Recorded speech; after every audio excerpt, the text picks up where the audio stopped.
મિત્રો, તમિલનાડુના મુખ્યમંત્રી થલાપતિ વિજયે મુખ્યમંત્રી તરીકે પદ ગ્રહણ કર્યો, શપથ લીધાને તુરંત ત્રણ વસ્તુની જાહેરાત કરી. એક, 200 યુનિટ સુધીની વીજળી ફ્રી. તો આવી જાહેરાત ગુજરાતની સરકાર ગુજરાતની જનતા માટે કેમ ના કરી શકે?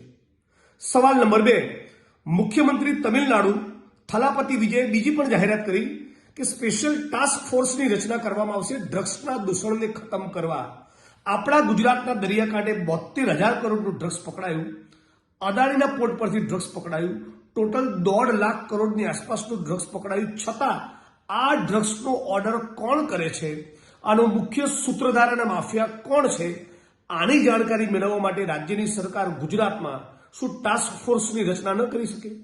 અને મહિલાઓની સુરક્ષા માટે પણ તમિલનાડુના મુખ્યમંત્રી થલાપતિ વિજયે મહિલા ટાસ્ક ફોર્સની પણ રચના કરી. ગુજરાતમાં આવી રચના કેમ નથી થતી? ગુજરાતીઓ જાગો, ગુજરાત ડિઝર્વ્સ બેટર. આ ભારતીય જનતા પાર્ટીનો કાટમાળ બહુ માથે લઈને ફર્યા. હવે આમાંથી મુક્ત બનો. આપણે ગુજરાતી તરીકે આપણે વધારે બેટર વસ્તુની લાયકાત ધરાવીએ છીએ, પાત્રતા ધરાવીએ છીએ. ગુજરાતમાં જબરદસ્ત પોટેન્શિયલ છે. એટલે ગુજરાત ડિઝર્વ્સ બેટર આ કેમ્પેનમાં આપ તમામ લોકો જોડાઓ.